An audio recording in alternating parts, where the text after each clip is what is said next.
One of the quirks of our historic church building is the placement of our front steps.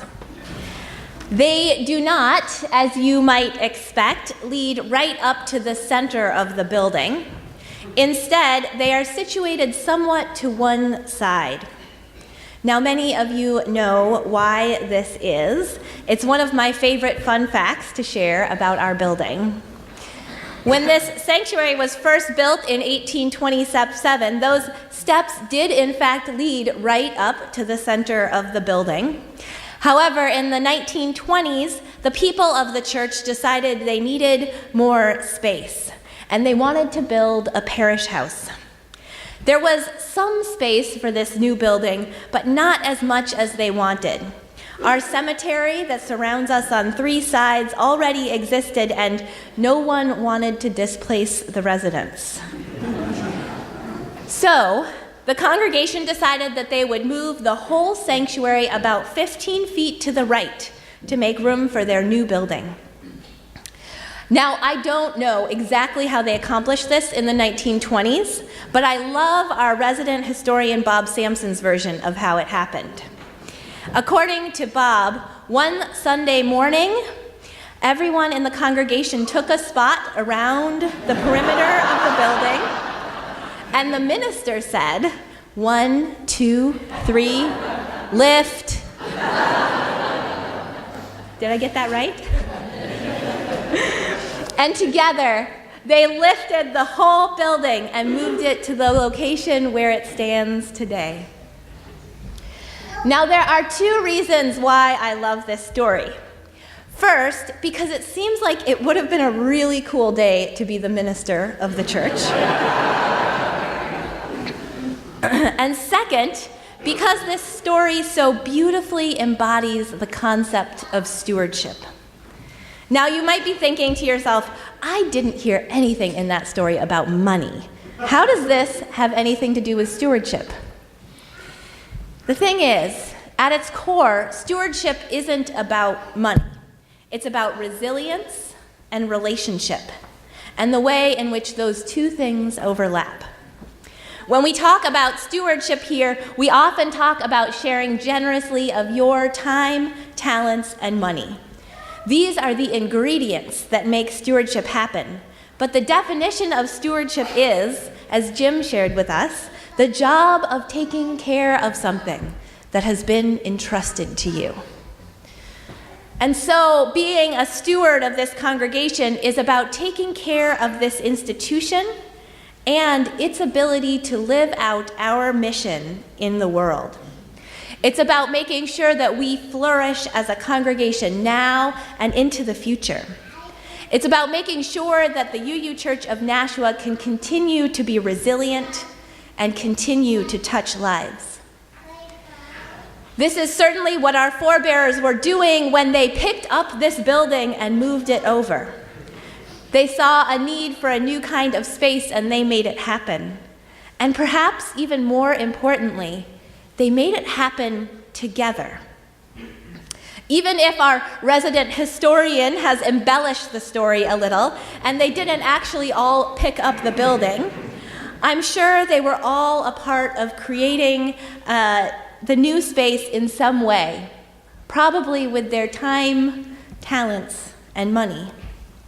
And I'm equally sure that they needed one another to make that change. None of them could have done it on their own. There's this idea out there in our world that resilience is something we cultivate as individuals, or even something that we have or don't have as individuals. There are all kinds of ways that our society reinforces this message. The Reverend Scott Taylor says it like this: it's not that we consciously defined it this way. It's just what we were taught from the time we were little until today. The same thing was and is said in so many ways, he says. Pull yourself up by your own bootstraps. You are stronger than you think. If at first you don't succeed, try again. What doesn't kill you makes you stronger. The cultural message is clear. Resilience depends on you. your individual toughness and inner strength. It's a solo act, he says.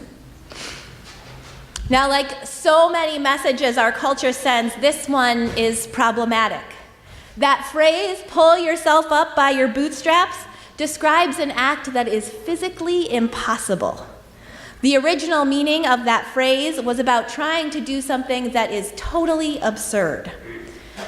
I would argue that having resilience on your own is also totally absurd. Our strength and resilience will always be greater if we come together and help and support one another. People often use the idea of geese flying in formation to talk about the way our strength and resilience multiplies when we come together.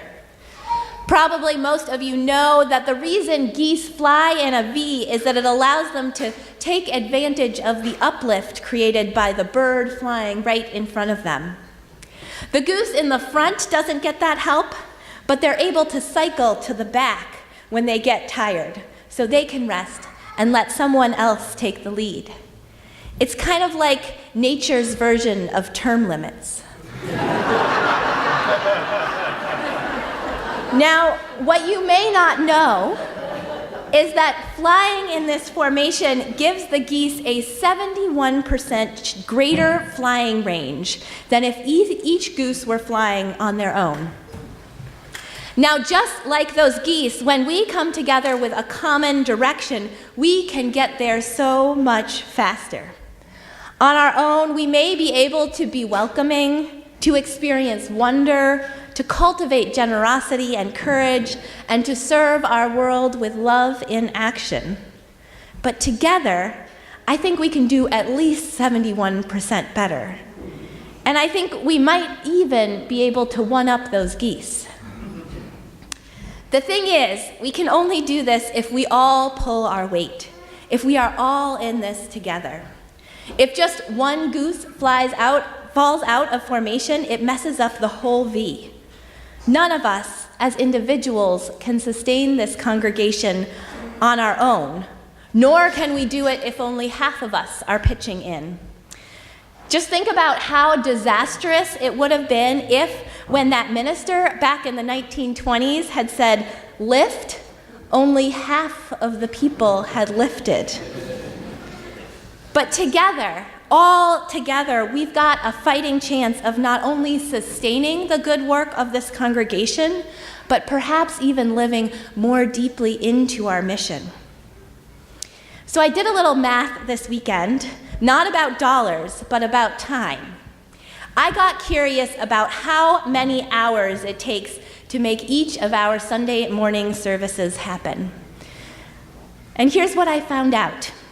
Between prep and actually being here on Sunday, it takes about 30 to 35 hours of staff time to make Sunday mornings happen.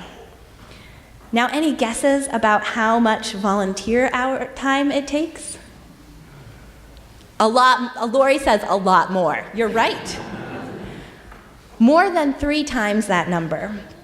For each Sunday morning that we are here together, it takes over 100 hours of volunteer time to make it happen. Isn't that amazing?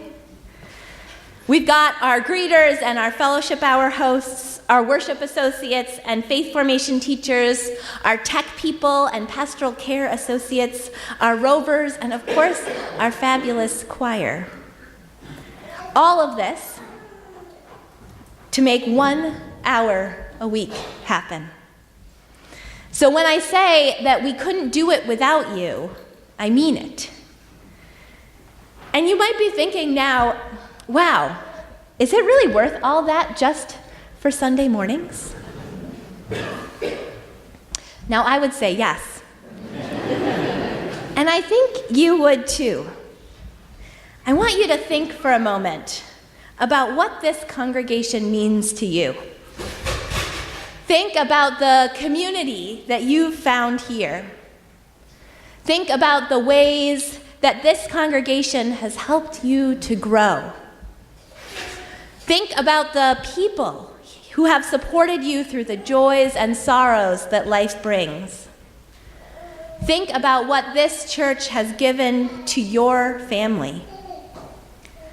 Think about all that we as a congregation has given to our local community and the larger world. And think for a moment about what your life would be like if this congregation didn't exist.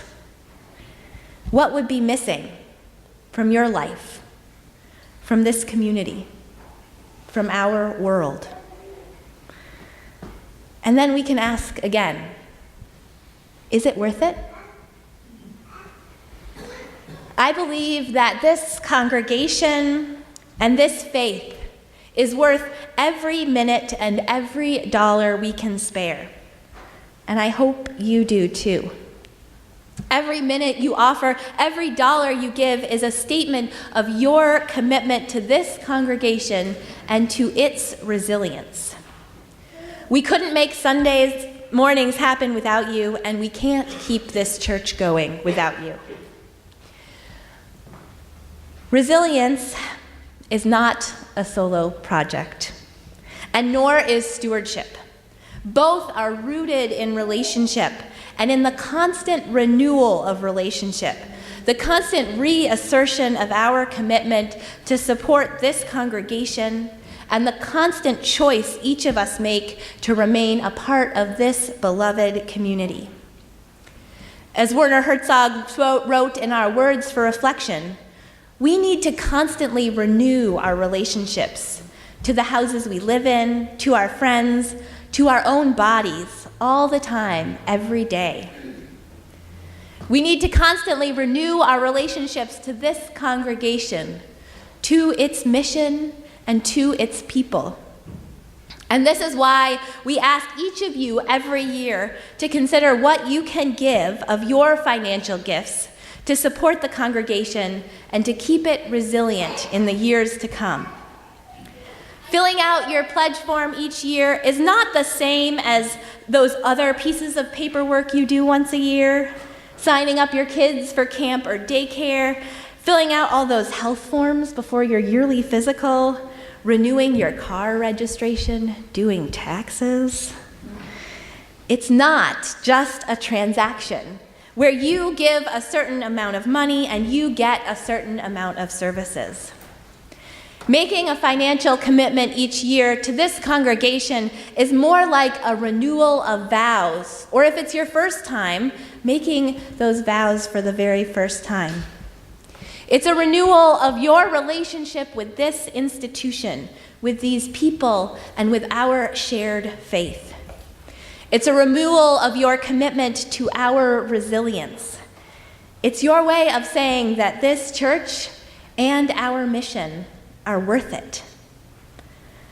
So as you take a look at your pledge packets and consider what you will give this year, I invite you to consider what this church is worth to you and to our world, and to think about what you can give to our resilience. What can you do to help us continue to live our mission more deeply here in Nashua? If we can all contribute as we are able, just imagine what we can do together. Perhaps in 100 years, they'll be telling the story of us here today and what happened when this minister said, 1, 2, 3, lift. And you all lifted together, as I trust you will, moving this beloved community forward into the next 100 years. May it be so.